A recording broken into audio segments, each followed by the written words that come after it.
Napoleon Bonaparte harus bisa menerima kenyataan, harus menjalani hari-harinya lebih panjang lagi di penjara.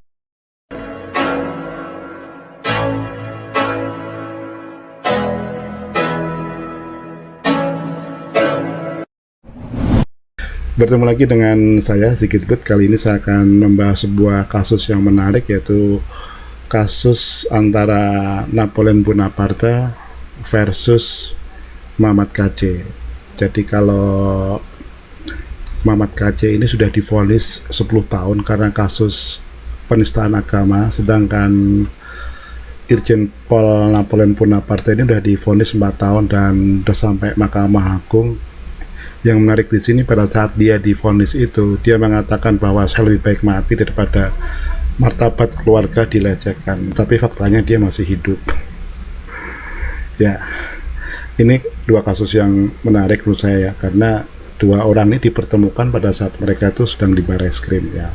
Jadi sebenarnya antara dua orang ini ada kaitan kasus gitu. Karena pada saat itu MKC sebagai tersangka penista agama dititipkan di penjara Barreskrim dan bertemu dengan Napoleon Bonaparte.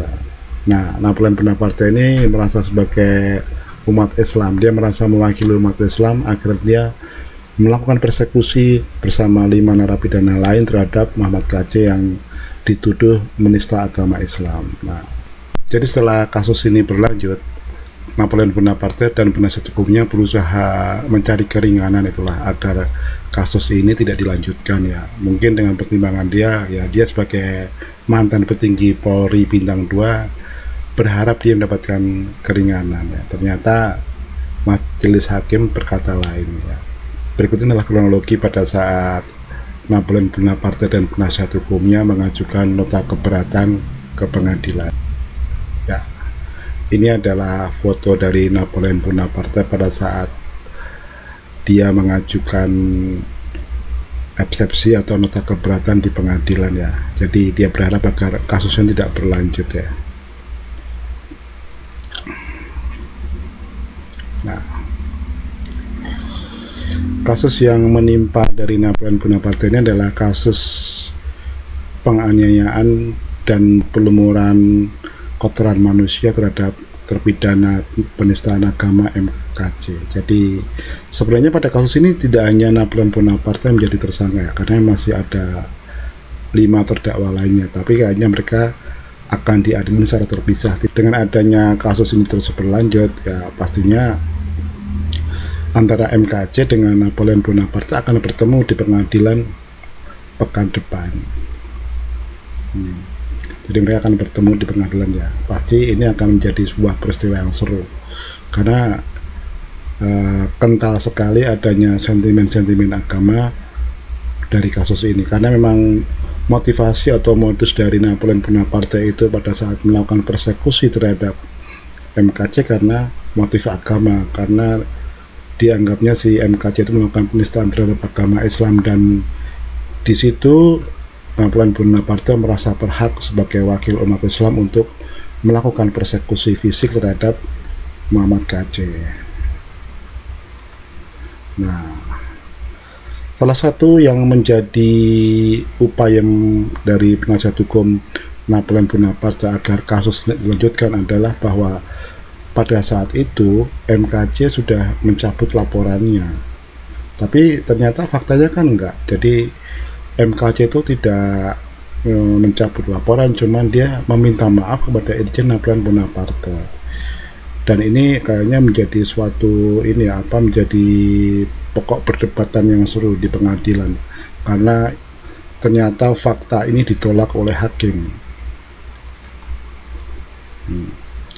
Ada fakta yang menarik pada saat nota keberatan ditolak oleh majelis hakim. Jadi Napoleon Bonaparte sempat kayak mengumpat gitu ya. Kalau saya mengutip dari detik.com, dia mengatakan ini hasil kerjamu orang munafik ya.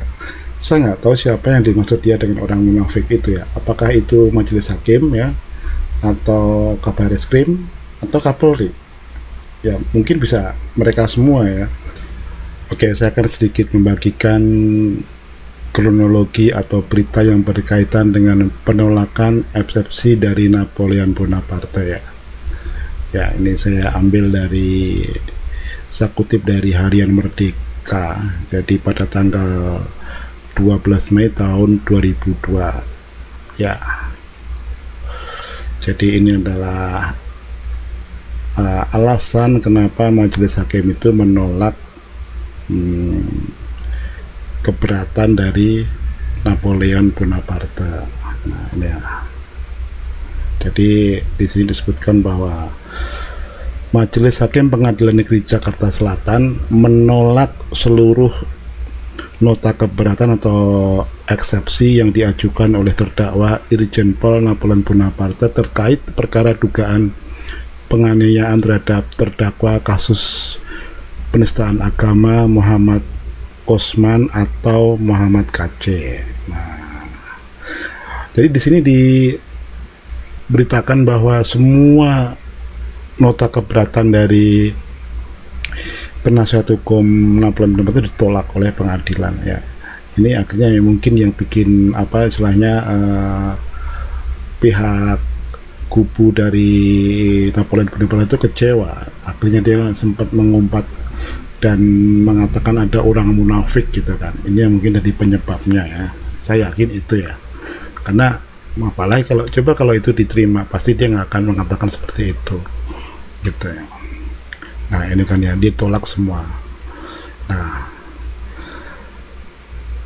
jadi ada dokumen yang mereka ajukan pada saat itu ya, ada 3 dokumen yang mereka ajukan ya. Yang tadi sudah saya sebutkan soal pencabutan laporan dari Muhammad KC yang ternyata bukan pencabutan tapi ternyata permintaan maaf ya. Jadi Majelis juga di sini jelas-jelas dikatakan bahwa dia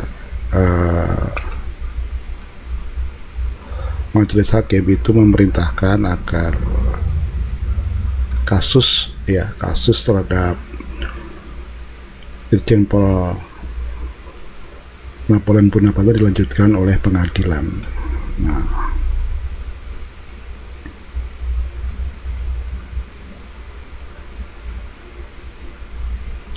Nah, ini ditegaskan oleh Majelis Hakim ya, menimbang oleh karena keberatan penasihat hukum terdakwa ditolak, maka pemeriksaan perkara harus dilanjutkan, ujar Juyanto. Nah, ini menjadi babak baru bagi kehidupan Irjen Pol Napoleon Bonaparte ya. Tadinya dia sudah dihukum 4 tahun dan sudah berkekuatan hukum tetap oleh Mahkamah Agung. Pastinya kalau kasus ini berlanjut dan pengadilan nanti memberikan vonis kepadanya, yang pastinya dia akan bertambah lagi hukumannya, entah bertambah 5 tahun atau 7 tahun, karena dalam kasus ini maksimal hukuman penjaranya adalah 7 tahun ya. Nggak tahu apakah nanti hakim akan memaksimalkan hukuman atau dengan hukuman yang ringan atau hukuman minimal ya.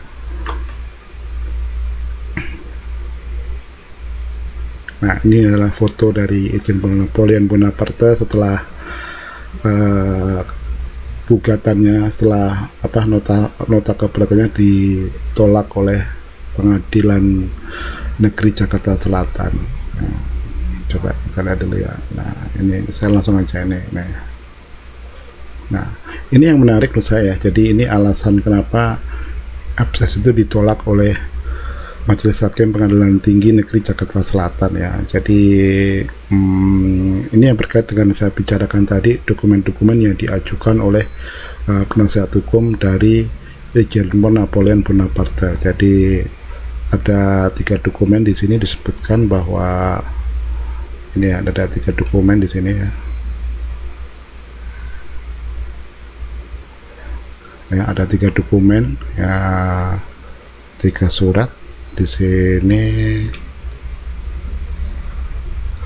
ada 3 surat atau dokumen permintaan maaf MKC, surat kesepakatan damai, hingga surat permohonan pencabutan laporan terhadap Irjen Napoleon Bonaparte. Jadi ketiga-tiganya itu ditolak oleh hakim. Nah, tadinya mungkin dari penasihat hukumnya itu merasa kuat ya dengan bukti ini ya, 3 surat dokumen ini. Ternyata menurut pandangan hukum Majelis Hakim tidak apa istilahnya tidak berlaku gitu, istilahnya tidak menjadi pertimbangan, dan majelis hakim tetap melanjutkan kasus ini ke pengadilan.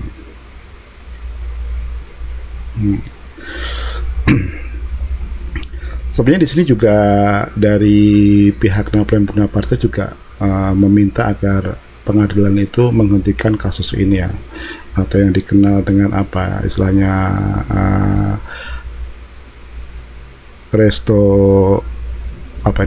restoratif justice. Nah, sebenarnya kenapa hakim menolak restoratif justice ini terhadap Napoleon Bonaparte? Nah, ternyata ada dua alasan gitu ya. Yang pertama adalah Napoleon Bonaparte itu bukan pertama kali dihukum gitu. Jadi kalau di sini ya alasannya jelas ya di sini ya. Saya lihat dulu ya di sini alasannya itu.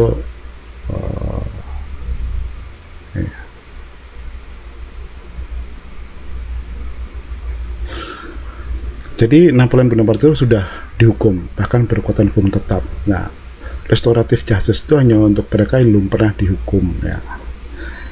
Ini pastinya dia kan tidak masuk dalam kriteria untuk melakukan permohonan restoratif justice ya. Kemudian yang kedua disebutkan juga bahwa dalam pasal yang sama untuk kasus ini ancaman hukumannya adalah 7 tahun ya. Untuk kasus penganiayaan terhadap MK adalah 7 tahun. Nah, jadi tidak boleh, kecuali memang kalau ancaman hukumannya itu maksimal 5 tahun, dan ini udah di atas 5 tahun. Nah, disinilah akhirnya Napoleon Bonaparte harus bisa menerima kenyataan, harus menjalani hari-harinya lebih panjang lagi di penjara ya. Semoga apa yang saya sampaikan bermanfaat.